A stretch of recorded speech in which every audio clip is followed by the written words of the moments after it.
কথায় আছে, রেগে গেলেন তো হেরে গেলেন। দর্শক, এই জুলাই অভ্যুত্থান পরবর্তী সময়ে আমাদের যে সরকারের এখন যারা খুবই গুরুত্বপূর্ণ ব্যক্তিত্ব আছেন, ডক্টর মোহাম্মদ ইউনূসের থেকেও অথবা ওনার পরে যেভাবে আমরা দেখি খুবই গুরুত্বপূর্ণ কি পয়েন্টটা হোল্ড করে আছেন আমাদের আইন বিচার এবং সংসদ বিষয়ক উপদেষ্টা ডক্টর আসিফ নজরুল ইসলাম। এই মুহূর্তে ওনার যে অবস্থানটা, মানে মাইন্ড কার চিপাটাইপ একটা অবস্থান আমার কাছে ফিল হচ্ছে। কারণ না ওনাকে আওয়ামী লীগ পছন্দ করছে, নানান ধরনের হুমকি ধামকি দিচ্ছে, আবার বিএনপিপন্থী যারা আছেন তারাও কিন্তু আসিফ নজরুলকে পছন্দ করছেন, এবং অনলাইন যারা কিং আছেন তারা তো ভাই ওনারে প্রতিদিনই সার্ফ এক্সেল দিয়া 3বার ওয়াশ করে। তো এর মাঝখানে আজকে তিনি যে বক্তব্য দিয়েছেন, এটা হচ্ছে আমার কাছে মনে হচ্ছে যে তিনি তার মেজাজ হারিয়ে ফেলেছেন। বা আসলে কতক্ষণ আমরা যারা আমজনতা আমাদেরই তো মনে করলেন যে মেজাজ টেজাজ গরম হয়ে যায় যখন দেখি যে একটার পর একটা দাবি দেওয়া, মানে মানে বিরক্তিকর পর্যায়ে, প্র্যাকটিক্যাল হচ্ছে তাই। তিতুমিরে এই মুহূর্তে আমরা যখন নিউজটি করছি সেখানে পুলিশের ক্যাম্পাসের বাহিরে, মানে ভার্সিটির ক্যাম্পাসের বাইরে বিশাল পুলিশ, হিউজ পুলিশ মোতায়েন করা হয়েছে। তো সেখানে ভেতরে ছাত্ররা আছে, একটা সাংঘর্ষিক অবস্থান। এখন পুলিশ যদি এখানে লাঠিচার্জ করে পরিস্থিতি কোথায় যাবে বুঝেন? এরা এমনিই বলে দিচ্ছে এই যে সমন্বয়কদের মধ্যে একটা বড় বিভাজন হয়ে গেছে, এটা হচ্ছে একদম স্পষ্ট প্রমাণ। কারণ আসিফ এবং নাহিদের সাথে 2 দফা না 1 দফা বৈঠক করেছে, কিন্তু আসলে তিতুমিরের পোলাপাইন এগুলা মানে না। এখন আজকে আসিফ নজরুল ইসলাম তিনি আপনারা বলছেন যে আমরা খুবই প্রয়োজনীয় কিছু সংস্কার করব। তো তার বক্তব্য হচ্ছে যে কেউ ভিন্নমত পোষণ করতে পারে, কিন্তু এভাবে রাস্তা বন্ধ করে দেওয়া, সাধারণ মানুষকে ভোগান্তির মধ্যে ফেলা, মানুষকে জিম্মি করা, অসহনীয় ট্রাফিক জ্যাম সৃষ্টি করা, আন্দোলনকারীরা এসব জিনিস যদি অব্যাহত রাখে, আমি মনে করি সাধারণ মানুষের পক্ষ থেকে প্রতিরোধ গড়ে তোলা উচিত। তা আপনি কারে আর কারে লাগাই দিচ্ছেন স্যার? মানে সাধারণ মানুষরা প্রতিবাদ কার সাথে করবে? যে শিক্ষার্থীদের সাথে? তাহলে ছাত্র জনতার এই কি বলে যে আন্দোলন, এটা তো একে অন্যের সাথে মারামারিতে যুক্ত হয়ে যাবে। তো ওনার এই বক্তব্যটা আমরা মনে করি আপনি আন্দোলন করবেন, কিন্তু সাধারণ মানুষকে আপনি জিম্মি করতে পারেন না। কালকে ট্রেনে ইট মেরে নারী শিশুকে আপনি এখানে আহত করা হয়েছে, এটা কী ধরনের আন্দোলন?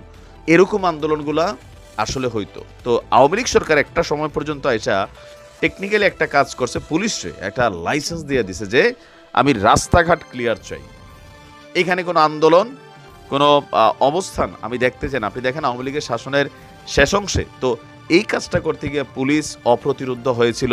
তারাও তাদের পাওয়ারটার মাঝামাঝি গুলি, টিয়ার শেল, রাইফেল, মানে তাদের যতটুকু দরকার ছিল, বাট শেখ হাসিনার কাছে নোটিশ যাইতো that the road is clear.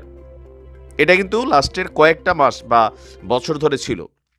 তো তিনি বলছেন যে আপনি রাতারাতি কলেজকে বিশ্ববিদ্যালয় বানিয়ে দিতে বলবেন, আপনি বলবেন এইচএসসি পরীক্ষা দেব না, আমার পরীক্ষার রেজাল্ট বদলে দিতে হবে, আবার একটু কঠোর পদক্ষেপ নিলে সমালোচনা করবেন। আমার ধারণা এই ধরনের হয়রানিমূলক, জিম্মিমূলক আন্দোলনের বিপক্ষে সাধারণ জনমত অত্যন্ত শক্তিশালী হচ্ছে। আমরা ঠিক এই কথাগুলোই বলছি যে এই যে আন্দোলন আন্দোলন আন্দোলন, স্বাধীনতা আছে ঠিক আছে, কিন্তু এই স্বাধীনতার আন্দোলন কোনটা? মব জাস্টিসে চলে যাচ্ছে।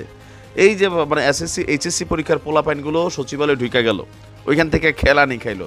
আপনি দেখেন সকল কিছুর মধ্যে এত অতিরঞ্জিত কোনো কিছু, এটা আসলে ভালো না। কিন্তু এটা কন্ট্রোল করার দায়িত্ব তো হচ্ছে সরকারের। এটা কে কন্ট্রোল করবে? আমাদের আইনশৃঙ্খলা বাহিনী আছে। এখন আইনশৃঙ্খলা বাহিনীকে কেন এই নির্দেশনা দেওয়া যাচ্ছে না যে ক্লিয়ার করো? বিকজ এই জিনিসগুলোর জন্যই পুলিশের উপরে মানুষের ক্ষোভ ছিল। আবার এখন যদি পুলিশ লাঠিচার্জ করে, কোন সমন্বয়ক আবার কোন দিক দিয়ে ডাক দিয়া যে পুলিশের বিরুদ্ধে আন্দোলন করতে হবে এরকম ডাক দিয়ে ফেলে। তো পুলিশ তো আমাদের ওই পুলিশগুলোই আছে, এমন না যে নতুন পুলিশ এসে তারা ভয় পায়, নতুন বোঝে না, সবই বোঝে, জাস্ট তারা মনে করে যে আমাদের এই ভেজালের দরকার নাই। এখন আসিফ স্যার যে বক্তব্যটা দিচ্ছেন, এই বক্তব্যটা একটা বিরক্তির পর্যায় থেকে দিচ্ছেন 100%, কিন্তু এই বক্তব্যটা জনগণ প্রতিহত করবে বা জনগণ প্রতিরোধ গড়ে তুলবে, তাহলে তো তারা আবার সাংঘর্ষিক। আবার এই যে সরকারটা, এটার নিয়োগকর্তা হচ্ছে ছাত্ররা, ডক্টর ইউনূস যেমন বলছিলেন। তো সেই নিয়োগকর্তাদের উপরে এখন আস্তে আস্তে বিরক্তি জায়গাটা চলে আসছে। আমিও মনে করি যে এই আন্দোলনগুলোকে সুনির্দিষ্ট একটা কাঠামোতে নিয়ে আসা উচিত। এখন পোলাপাইনকে আমরা শিক্ষা গেছি, আমরা বুঝে গেছি রাজপথে নামা ছাড়া কোনো কিছু আন্দোলন দাবি দেওয়া আদায় হয় না, আমরা দেখছি। এই জায়গা থেকে কিন্তু ছেলেরা সবাই রাজপথে। এখন আপনি পুলিশের আজকে লাঠিচার্জ করান, দেখেন পরিণতি কোন দিকে যায়। দ্য পাওয়ার অফ স্টুডেন্ট এটা কি আকারে ধারণ করে। আবার দেখেন যে আহত ছাত্রদের মধ্যে যেমন একটা আন্দোলন হইলো, আবার এটার একটা ট্যাগ লাগাই দেওয়া হলো যে আহত লীগ। নাহিদ এবং সার্জিস এবং হাসনাতরা বলছে এরকম কথাবার্তা, হয়তো 2-4টা থাকতেও পারে, কিন্তু এর মধ্যে তো প্রকৃতপক্ষে অরিজিনালি আহত আবার আছে, তো এদেরকেও কিন্তু একটা আহত লীগ ট্যাগ দেওয়া হচ্ছে। তো সকল কিছু মিলিয়ে হাতে গোনা কয়েকজন সমন্বয়ক ছাড়া বাকিরা কিন্তু আস্তে আস্তে এই যে ক্ষমতা, পদ, পদবি এগুলা দেখতেছে, বাকিদের অবস্থান জেলাসি হচ্ছে, নিজেরা সেই জায়গাগুলো চাচ্ছে। আবার এই যে কলেজগুলো নিয়ে যে দাবি দেওয়া উঠছে, তো কলেজের স্টুডেন্টরাই তো ঢাকার এই কয়েকটা কলেজই তো মেইনলি লিড করছিল, এখন এরা সবাই বিভক্ত। কোন দিকে যাচ্ছে আসলে? ভালো থাকুন, আসসালামু আলাইকুম।